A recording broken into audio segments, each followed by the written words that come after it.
d'abord, ce n'est pas une subvention démentielle, Monsieur Fourcade, pour le rugby, excusez-moi, on l'a bien précisé, ça a été très clair, et ça sera l'avenant de la convention d'objectifs qui est fixée, qui est arrêtée entre la ville et puis la CBB. Premièrement, c'est une subvention exceptionnelle qui est liée directement aux conditions de fonctionnement de la Fédérale 1 par la fédération. Je suis d'accord avec vous sur le fait que les fédérations exigent un certain nombre d'efforts de la part des collectivités locales sans mesurer forcément les coûts.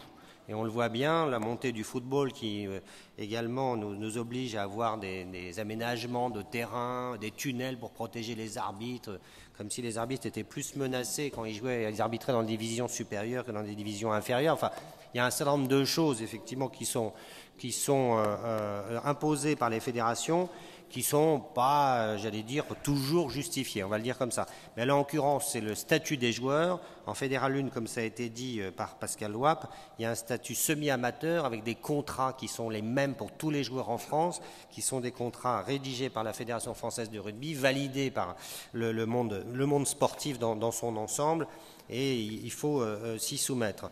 Ensuite, sur le prélèvement pour les autres sections, c'était difficile de pénaliser les autres sections. En revanche, ce qui a été dit dans cette convention d'objectifs, dans l'avenant à cette convention d'objectifs, c'est premièrement que la subvention est exceptionnelle.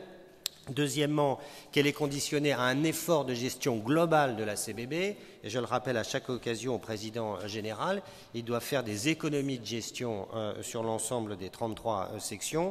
Deuxièmement, il doit faire appel à plus de sponsoring. C'est « Aide-toi, le ciel t'aidera ».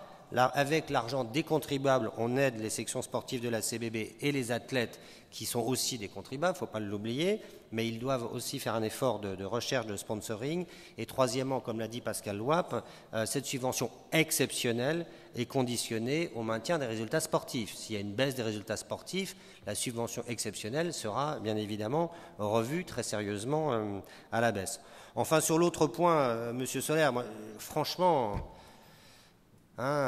entre votre place ici et votre place là-bas, je trouve que votre intervention est un peu déplacée. Je ne voudrais pas être méchant avec vous, mais je rappelle que vous avez été chargé des sports dans cette ville et que notamment en 2005, moi aussi, c'est pour ça que j'aide, mais à l'époque, en 2005, lorsque la ville s'est aperçue que le contrat de location du stade du Loup allait arriver à expiration, puisque le contrat avait été signé en 1991 jusqu'en 2011.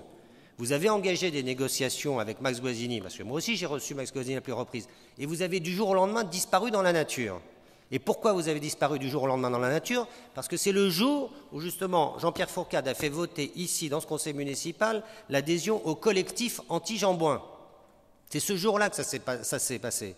Mais si, bien sûr que si, que ça a eu à voir. La ville de Boulogne a adhéré au collectif anti-Jambouin. Alors je veux bien qu'aujourd'hui, vous soyez pour le stade Jeanbouin, mais les riverains apprécieront votre changement de position. Mais à l'époque, la ville a toujours été contre ce projet dément. Là, c'est un projet dément de près de 200 millions d'euros, enfin 150 aujourd'hui officiellement et près de 200 millions d'euros. Et là-dessus, on a toujours été en cohérence, que ce soit sous Jean-Pierre Fourcade ou que ce soit sous mon autorité à la ville de Boulogne-Billancourt. Toujours. Et la ville est encore adhérente au collectif anti-Jambouin. On a élargi, maintenant ça s'appelle le collectif Auteuil, je ne sais plus quoi, il y a un autre nom. On a élargi notre compétence.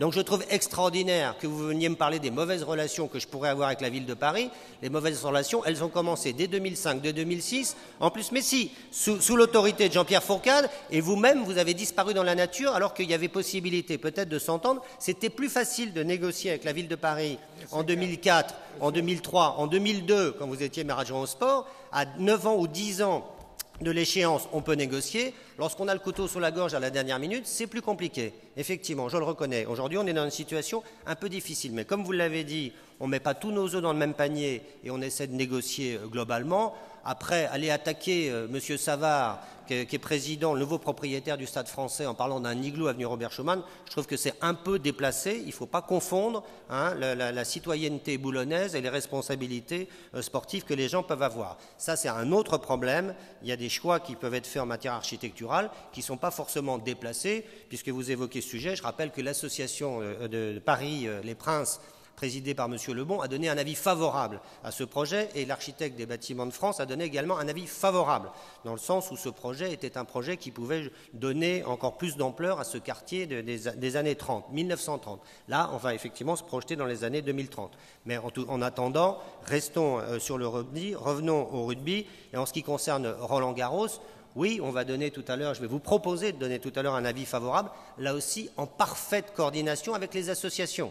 Ne vous inquiétez pas, tout a été fait avec l'association, justement, le collectif qui défend le quartier, à la fois côté 16e et côté Boulogne, et à la fois les associations de Boulogne. Donc on est très attentif, on n'est pas anti-sportif, simplement on ne veut pas que ça dégénère, que les nuisances s'étendent sur nos riverains et sur les Boulonnais, c'est tout.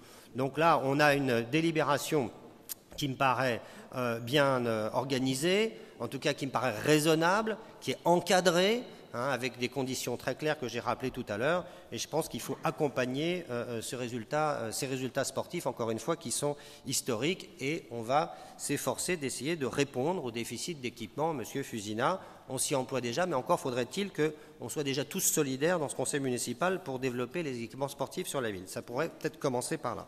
Voilà. Donc je mets la délibération aux voix. Qui est contre cette subvention exceptionnelle, je le dis bien? Personne. Qui s'abstient? Personne. Merci. Elle est votée à l'unanimité et tant mieux pour les sportifs.